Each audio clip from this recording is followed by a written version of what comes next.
시간에 하나님 말씀을 함께 보겠습니다.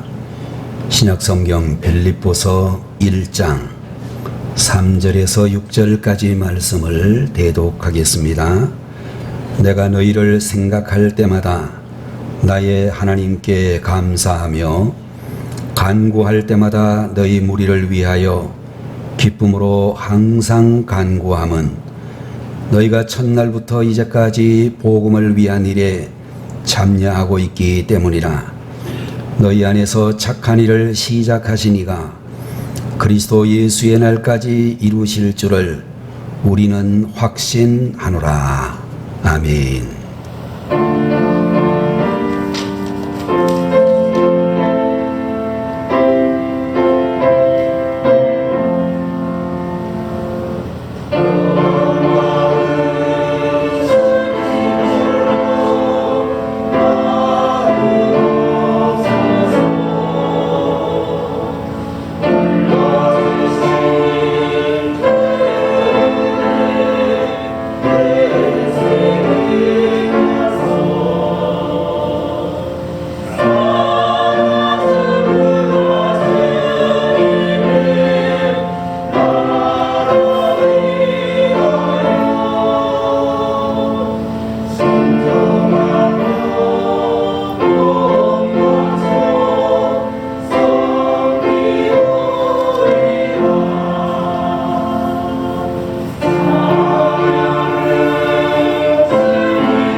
다시 한번 기도하겠습니다. 거룩하신 우리 아버지 하나님, 오늘 시간에도 주의 사랑하는 종들에게 하나님 앞에 귀한 찬양을 올려드릴 수 있는 믿음과 은혜를 더하여 주심을 감사드립니다.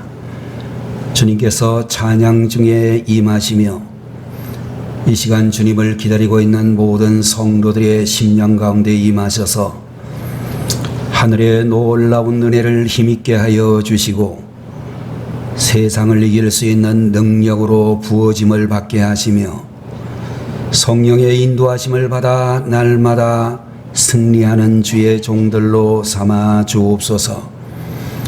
아버지 하나님의 믿음으로 드린 찬양이 되게 하시고 영으로 드리는 찬양이 되게 하심을 믿습니다. 이 시간에도 부족한 종의 입술을 통하여 주의 귀한 말씀을 대언하게 하심을 감사드립니다. 종을 붙잡아 주시고 아버지 하나님이여 주의 말씀만을 바르게 대언할 수 있도록 인도해 주시옵소서. 예수님의 이름으로 간절히 기도 올리옵나이다. 아멘. 오늘 이 시간에는 빌립보서 제1장 3절에서 6절까지 있는 말씀을 가지고 감사하는 삶의 능력이라는 제목으로 하나님 말씀을 함께 보도록 하겠습니다. 여러분들, 우리가 이 세상을 살아가게 될 때에 생각이라고 하는 것이 정말로 놀라운 역사를 일으키게 되어지는데, 여러분들, 우리가 참으로 성공을 생각하게 되면 실패할 확률이 크게 줄어들고, 실패를 생각하게 되면 성공할 확률이 크게 줄어들 수밖에 없다, 그렇게 말할 수가 있을 것입니다.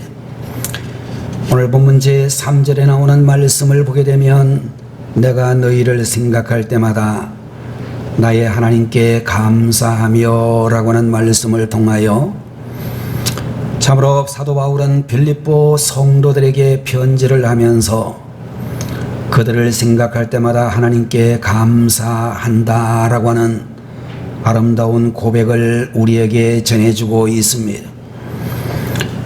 여러분과 함께 평생을 살아가고 있는 배우자를 보고 여보, 당신을 생각할 때마다 하나님께 감사해요 라고 고백을 하고, 또 우리를 세상에 태어나게 하시고 양육해 주신 부모님에게 아버지, 어머니, 저는 두 분을 생각할 때마다 하나님께 정말 감사해요 라고 말을 하고, 우리가 자녀들을 보고서도 얘들아, 너희를 생각할 때마다 하나님께 감사한단다 라고 말을 한다면 그 가정은 행복한 가정이 되어질 것이고, 그들의 인생은 정말로 행복한 인생을 살아가게 될 줄로 믿습니다. 어느 날 한 사람이 우산이 없이 비를 맞고 가다가 조용히 고백을 하기를, 하나님, 이렇게 비가 와도 빗물이 눈으로 들어가지 않도록 눈썹을 주셨으니 감사합니다 라는 그런 기도를 했는데, 조금 가다가 또 감사할 일이 생겨서 혼자서 중얼거리며 기도하기를, 하나님, 콧구멍을 밑으로 뚫어주셔서 비가 와도 숨을 쉴 수 있게 해주시니 진심으로 감사를 드립니다 라고 그렇게 기도했습니다. 여러분들, 우리는 생각할 때마다 사건마다 감사거리를 발견하고 감사하면 정말로 행복한 그리스도인의 삶을 살아가게 되어질 줄로 믿습니다. 여러분들, 어느 한 교회에 다니는 두 교인이, 두 성도가 그야말로 부끄럽게도 서로를 너무 미워해서 하늘에 있는 천사장이 안타깝게 여기고 서로를 축복하며 살도록 그들에게 이런 제안을 했습니다. 서로를 축복하며 기도하면 반드시 그 기도를 응답해주고, 그리고 옆 사람에게는 기도한 것의 2배를 주겠다, 그렇게 하늘의 천사가 이야기를 했습니다. 옆 사람 때문에 2배의 복을 받게 되니 정말로 감사한 일이었습니다. 그 천사장의 제의를 받고 한 사람이 생각하기를 100억을 주십시오 라고 그렇게 기도를 하려고 했는데, 가만히 생각을 해보니 옆 사람이 200억을 받을 것이 생각나서 너무 배가 아프기 시작했습니다. 그래서 금방 이 사람이 기도 제목을 바꾸어서 기도하기를, 하나님, 저에게 100억만 주세요 라고 이야기를 했고, 옆 사람은 200원만 받게 되어졌습니다. 200원 받은 그 옆 사람이 200원을 들고 생각을 해보니 너무 화가 나가지고 모처럼 천사장의 중재로 미움을 털어버리려고 하는데 옆 사람이 더 미워져 가지고 하나님 앞에 기도하기를, 천사님, 저의 한쪽 눈을 뽑아주세요 라고 그렇게 기도를 했습니다. 그 기도는 옆 사람의 2눈을 빼달라고 하는 기도였으므로, 여러분들, 우리가 만일 세상을 이런 식으로 살아간다라고 하면 인생은 참으로 고달파지고 힘들어지고 스트레스를 무진장 받게 되어질 것입니다. 가장 훌륭한 성도는 어떤 사람인가 라고 이야기를 하게 될 때에 기도하고 헌신하는 사람도 훌륭한 성도라고 말할 수 있겠지만 무엇보다도 하나님 앞에 감사할 줄 아는 성도가 훌륭한 성도다, 그렇게 말씀을 드릴 수 있을 것입니다. 여러분들 사람들마다 정말로 철이 들어야 된다, 그런 말을 우리가 잘 하는데 철드는 기준은 무엇보다도 감사에 달려있다라고 그렇게 믿습니다. 부모님 은혜에 감사한 생각이 들면 이 사람은 철이 든 사람이고, 또 하나님께서 베풀어 주신 그 은혜에 감사하다는 그런 생각을 가지게 되면 철든 신앙인이다, 그렇게 이야기할 수가 있을 것입니다. 여러분들 이와 같이 범사에 감사하는 감사의 능력을 가지기 위해서는 어떤 삶을 살아야 되는가? 오늘 여러분과 제가 보고 있는 말씀을 보게 되면 첫 번째로 겸손해야 된다라고 우리에게 말씀해 주시고 있는 것입니다. 여러분들 우리는 원래 죄를 지어 죽을 수밖에 없는, 멸망에 떨어질 수밖에 없는 그런 죄인들이었지만 우리 주 예수 그리스도의 십자가 보혈로 말미암아 우리가 또한 그 보혈의 공로를 믿음으로 말미암아 하나님의 자녀가 되어지고 구원받은 천국 백성이 되어졌습니다. 그렇다라고 한다면 여러분들, 나는 원래 사형수였는데 지금 이렇게 잘 살고 있다라고 생각을 하게 되면 어느 것 하나도 은혜가 아닌 것이 없고 고난마저도 은혜라, 그렇게 말씀을 드릴 수 있을 것입니다.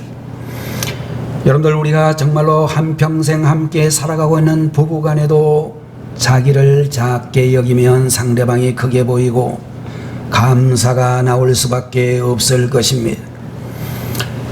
사람들이 이제 나이가 점점 이렇게 들어가게 되면 이상하게도 남자나 여자나 뱃살이 너무 쪄가지고 좀 보기가 흉해지는 경우들이 많이 있을 것입니다.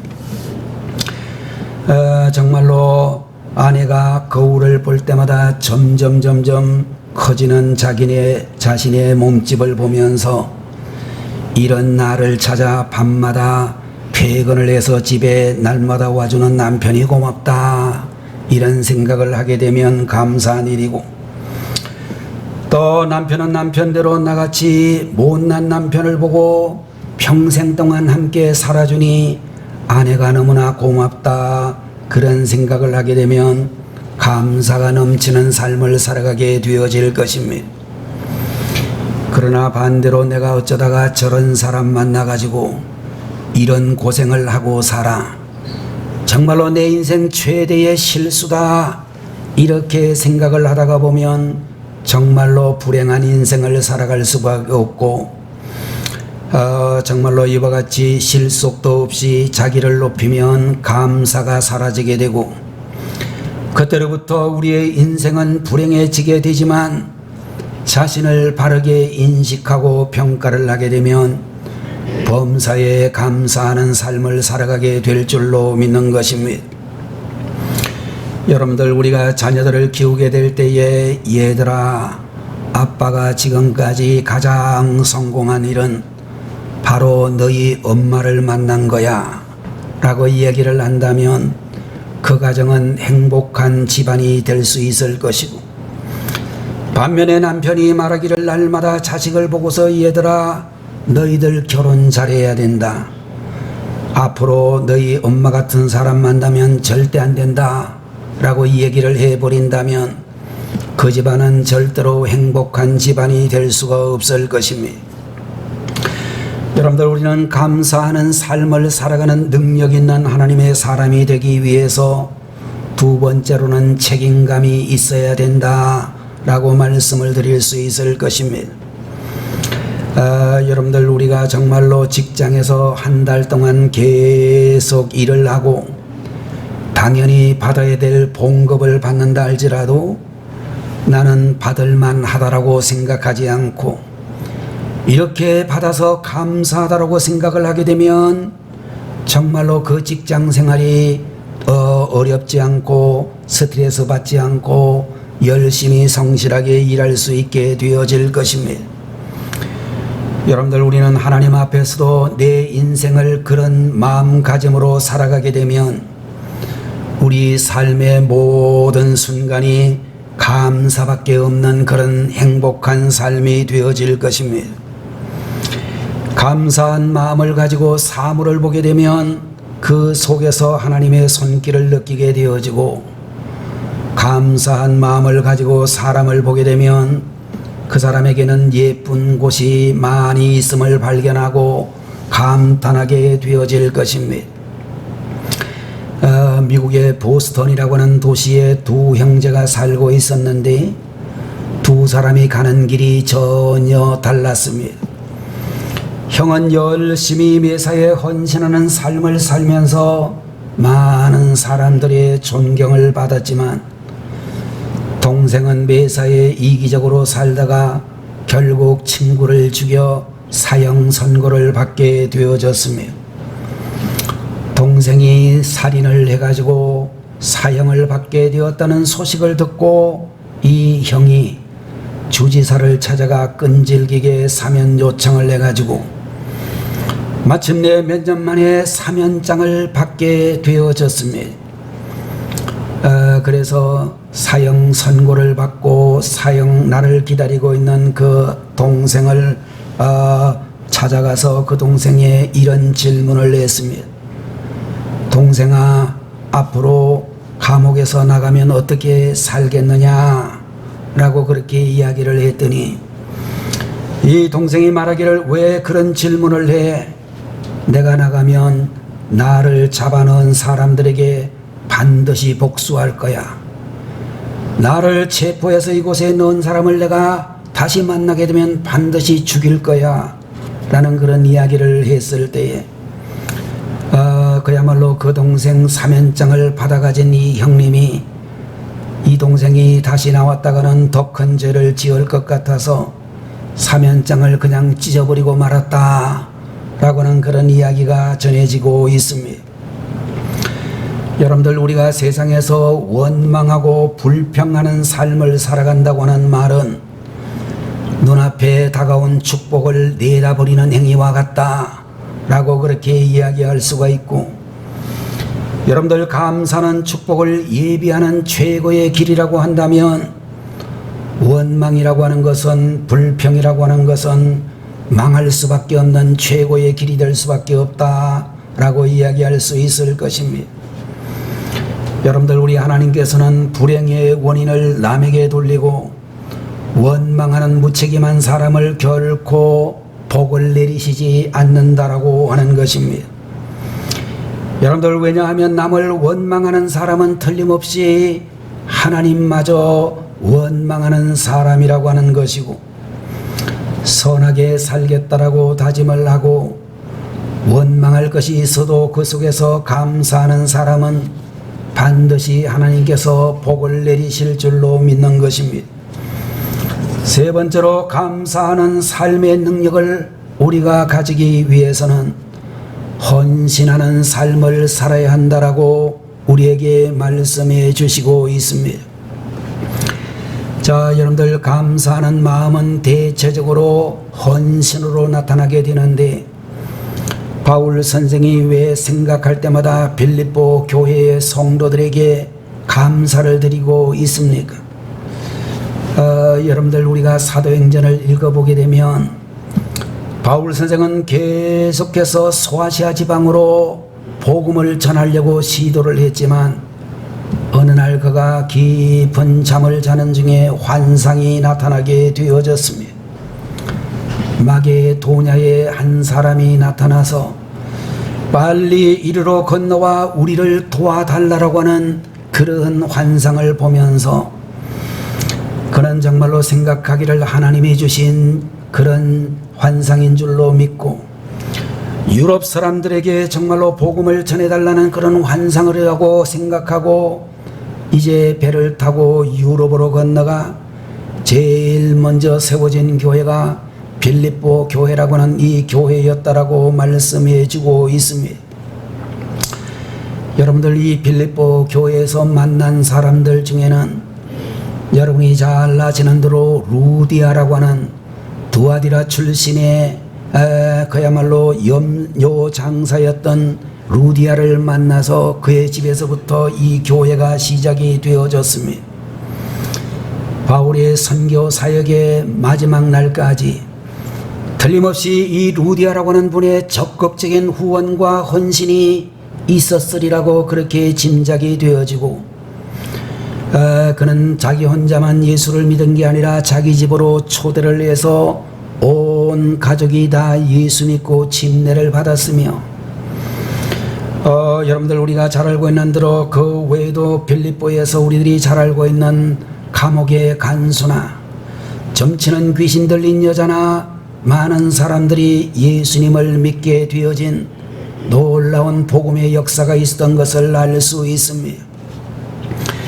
바울이 로마 감옥에 갇혔을 때에는 빌립보의 온 성도들이 그를 위하여 헌금을 모아서 에바브로 디도라고 하는 집사님을 맡겨서 옥중 수발을 들게 했다라고 하는 그런 말씀도 있는 것을 보게 되는 것입니다. 여러분들 빌립보 교회의 성도들은 말과 기도로만 헌신하지 않고 자기의 것을 들여 헌신했다라고 말씀하고 있는 것입니다. 여러분들 헌신이라고 하는 것은 마음도 움직이고 사람의 마음도 움직이고 하나님의 마음도 움직인다는 사실을 우리들은 기억을 해야 될 것입니다.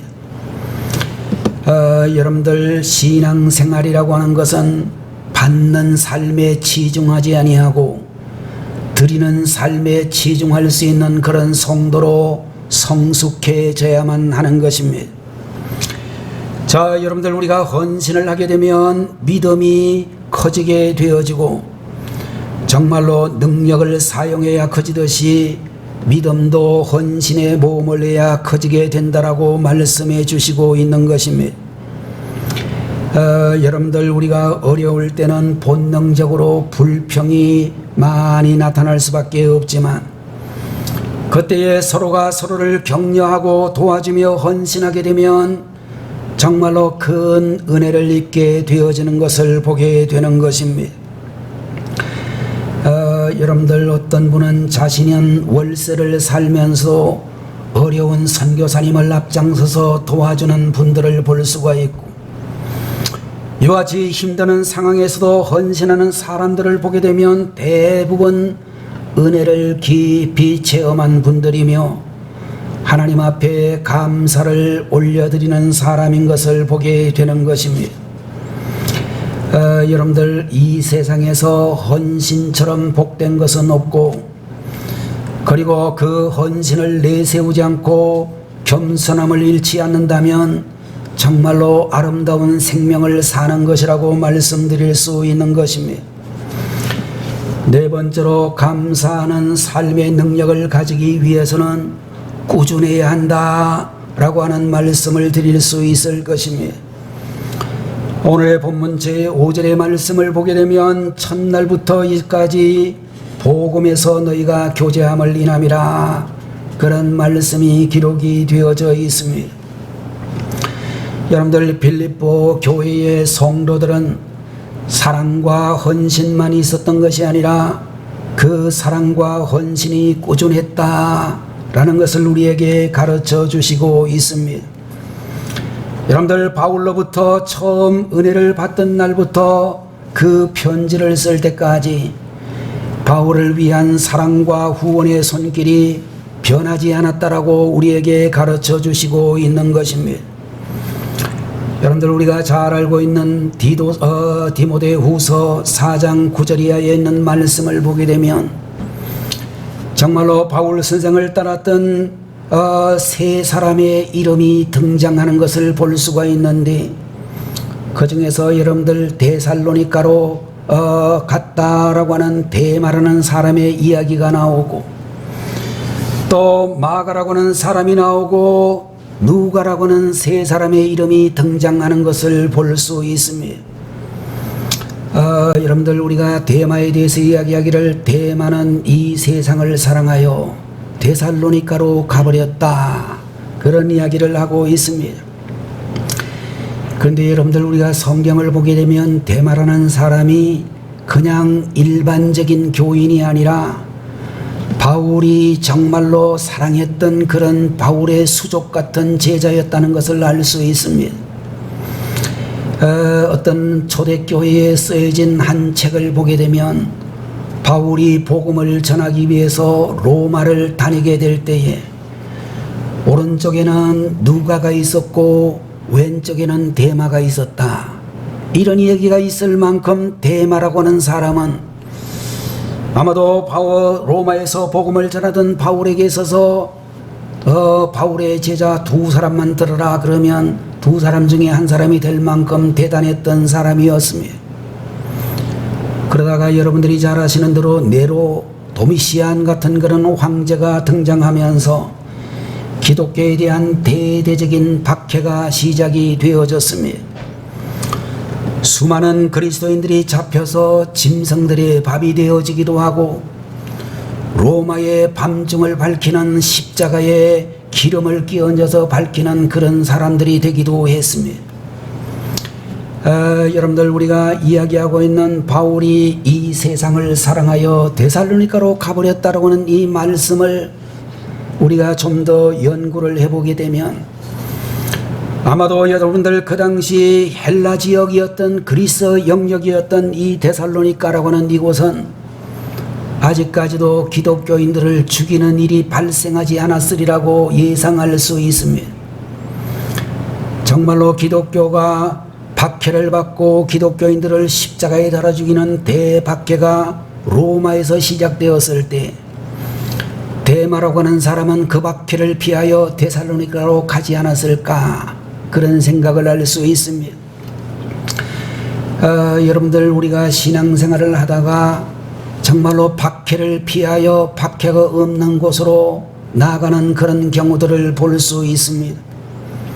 저도 군대 생활을 하게 될 때에 쫄병인데 저는 군정부에 이렇게 소속이 되어져서 교회의 내무반에서 잠을 자고 교회에서 드리는 모든 예배를 관장하는 일을 했기 때문에 좀 덜하기는 했습니다마는 일반 사병인 경우에 주일날이 되게 되면 옛날에는 우리나라에 전군 신자화 운동이라는 게 있어가지고 자유롭게 교회를 갈 수 있게 다 이렇게 군대에서 제도가 되어져 있었습니다.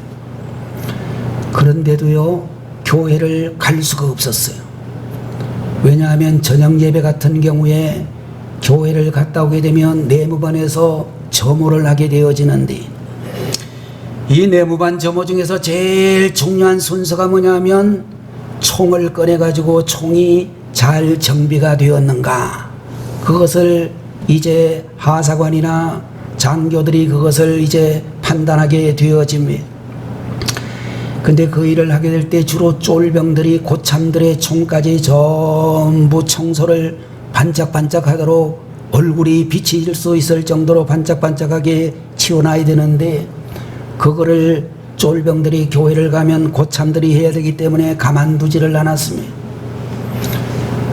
그런데도요, 죽을 때까지 나는 교회를 가겠다, 죽이려면 죽여라, 맞을 각오를 하는 그런 졸병들은 몇 번 두드려 맞고서는 자유를 얻어서 교회를 갈 수가 있었는데, 한 번 맞고서는 학을 떼어가지고 못 가는 친구들은 제대할 때까지 교회를 못 나가는 일들이 비일비재했습니다. 자, 여러분들, 우리가 신앙생활을 하게 될 때에 제일 감동적인 성도가 어떤 분인가? 여러분들, 우리가 교회에서 학생회 때에 또는 주일학교 때에 또는 젊은 세대계 시절에 교회를 나와가지고 평생토록 신앙생활을 변치 않고 자라는 분들이죠. 바울 선생도 그런 의미에서 데마를 생각할 때마다 가슴이 무진장 쓰렸을 것으로 짐작을 할 수가 있습니다. 여러분들, 마가라고 하는 사람은 어떤 사람입니까? 바울 선생의 1차 전도 여행에 그의 외삼촌이었던 바나바와 바울과 함께 세 사람이 전도 여행을 갔다가 소아시아 지역의 밤빌리아라고 하는 곳에서 너무나 선교하는 일이 힘드는 것을 깨닫고 도망을 쳐버린 사람이었습니다. 그러나 디모데후서 4장 9절 이하의 말씀을 보게 되면 마가를 데리고 오너라, 그가 나의 일에 유익하니라 라고는 말이 있는 것을 보게 되면 마가가 나중에 회개를 하고 완전히 주를 위하여 목숨 바치는 귀한 일꾼이 된 것을 볼 수 있습니다. 제가 보니까요, 교회에 마가 스타일이 참 많습니다. 데살로니가 가버렸던 데마 같은 사람도 들어있기는 하지만 마가 같은 교인들도 많습니다. 변덕을 부려가지고 교회를 나왔다가 안 나왔다가 그렇게 여러 번 하다가 나중에 하나님 앞에 잘 잡히는 그런 분들도 계시죠. 여러분들, 데마 같은 사람은 절대로 되지 말고 최소한 마가는 돼야 될 것 같습니다. 근데 누가는 어떤 사람입니까? 바울은 말하기를 누가만 나와 함께 있느니라, 그런 이야기를 합니다.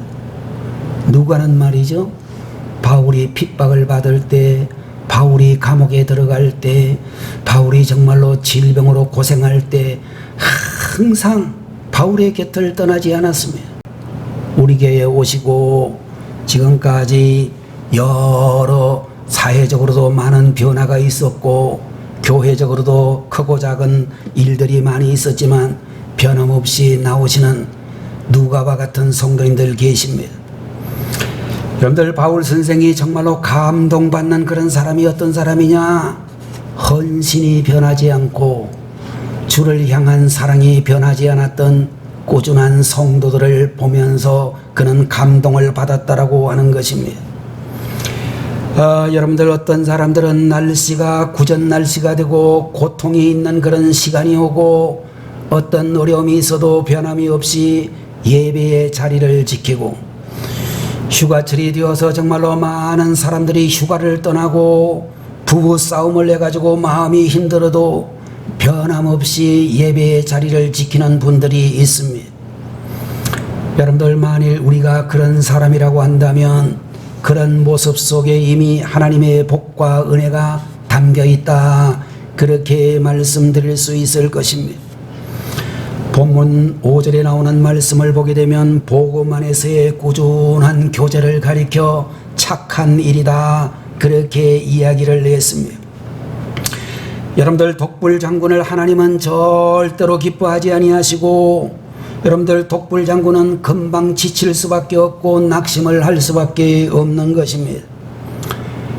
위대한 구약시대 위대한 선지자 엘리야라고 하는 사람도 하늘에서 불이 내리는 놀라운 역사를 일으킨 주인공이지만 그가 자기 혼자라는 생각을 하는 순간에 금방 낙심을 하고 그야말로 하나님 보고 자기를 데려가 달라고 하는 사람이 되었습니다. 그때의 열왕기상 19장 18절에 있는 말씀을 보면 엘리야야, 하나님께서 말씀하시기를 너는 혼자가 아니다, 내가 남겨준 7,000명의 의인이 있다라고 그렇게 그를 격려해 주시는 것을 볼 수 있습니다. 여러분들, 우리가 혼자라는 생각을 가지게 되면 감정 기복이 심해지고 병도 쉽게 생기게 되어지고, 정말로 그런 사람들이라고 한다면 여러분들, 시간도 내고 정성도 쏟고 전화도 하고 물질도 쓰는 교제를 위해서 헌신할 수 있는 그런 분들이 되셔야 되는 것입니다. 여러분들, 어떤 사람들은 교회를 다니다가 사람들로부터 상처를 많이 받아서 혼자서 산에서 기도를 하는 분들을 볼 수 있는데, 그러다가 이 사람들이 대체적으로 이단의 교주로 떨어지는 것을 볼 수 있습니다. 우리 교회가 개척될 당시에 우리 교회는 서울지방회라고 하는 지방회에 소속이 되어 있었습니다. 서울지방에서 제일 큰 교회가 그 당시 김기동 목사가 시무를 했던 그 교회가 제일 큰 교회였습니다. 그런데 이 김기동 목사가 지금은 이단이라고 우리 교단에서 내보낸 분이 되었습니다마는 이분에 대한 이야기를 제가 들어보니까 이분과 신학교를 다녔던 그런 모든 동역자들이 하시는 말씀이 그 양반 신학교에서 강의 듣는 거 본 적이 없어요 그러더라고요. 강의 듣는 시간에 이 양반은 계속 산에 가가지고 기도만 한 거예요. 여러분들 우리가 분명히 알아야 될 것은 우리가 정말로 나 혼자 산에 가서 산기도 하다가 이단된 사람 우리나라에 굉장히 많습니다. 여러분들 우리가 가족 중에 불만을 가지고 가족 모임에 나오지 않는 그런 분들도 볼 수가 있는데 이런 분들도 그 인격이나 삶이 정말로 제대로 되지 못하는 경우들이 많이 있습니다. 오늘 이 자리에 계시는 우리 성도님들 어떤 경우에도 감사를 포기하지 마시고 특별히 우리는 정말로 어려움 중에서도 고통 중에서도 하나님 앞에 감사할 수 있는 믿음을 가진 그런 분들이 되셔야 되겠습니다. 정말로 우리 성도님들 가운데서 신앙생활을 하게 될 때에 정말로 너희 속에 착한 일을 시작하시니가 예수 그리스도의 날까지 이루실 줄 우리가 확신하노라 라고는 오늘 6절의 말씀을 기억을 하셔야 되겠습니다. 감사하는 마음은 꽃밭과 같고 불평하는 마음은 가시밭과 같다고 말할 수 있습니다. 사람의 마음은 생각에 따라서 감사하는 셈이 될 수도 있고 원망하는 시궁창이 될 수도 있는 것입니다. 여러분들 유명한 헬렌 켈러라고 하는 분은 사흘만이라도 볼 수 있기를 소원했다라는 이야기가 있습니다.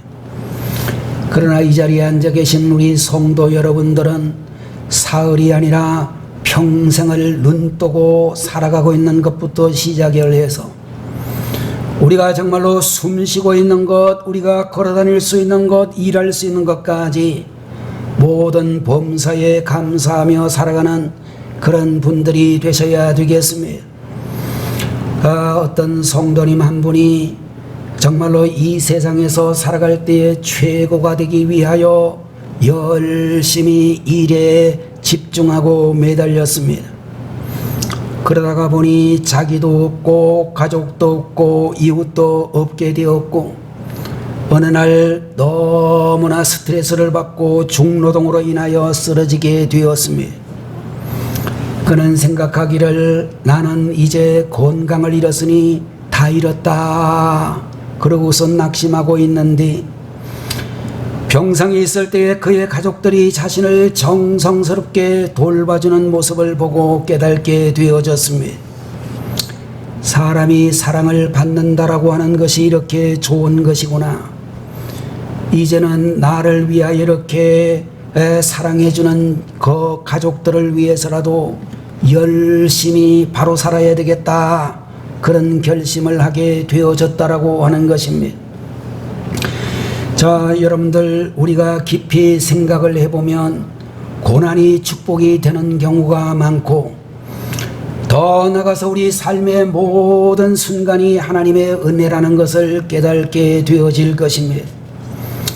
눈에 보이는 것만으로 인생의 성패를 결론 내지 마시고 눈에 보이는 건강은 잃어도 더 소중한 사랑과 믿음을 얻는 경우가 많고 또 때로는 어떤 일에 실패를 한다면 그것 때문에 비로소 겸손한 영상을 얻는 경우도 많다는 것을 알아야 되겠습니다. 이제 감사의 영성을 가지고 나면 모든 상황이 다 축복의 통로가 된다는 것을 알게 되어질 것입니다.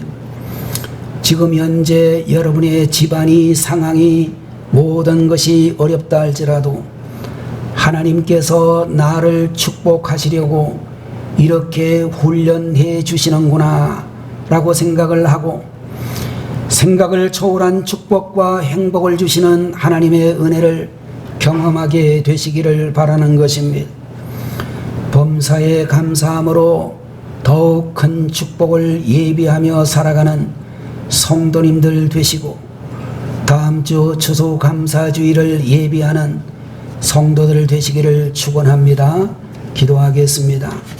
거룩하신 우리 아버지 하나님, 오늘 시간에도 빌립보서 제1장 3절에서 6절까지의 말씀을 통하여 감사하는 삶의 능력이라고 하는 귀한 말씀을 주시니 감사합니다.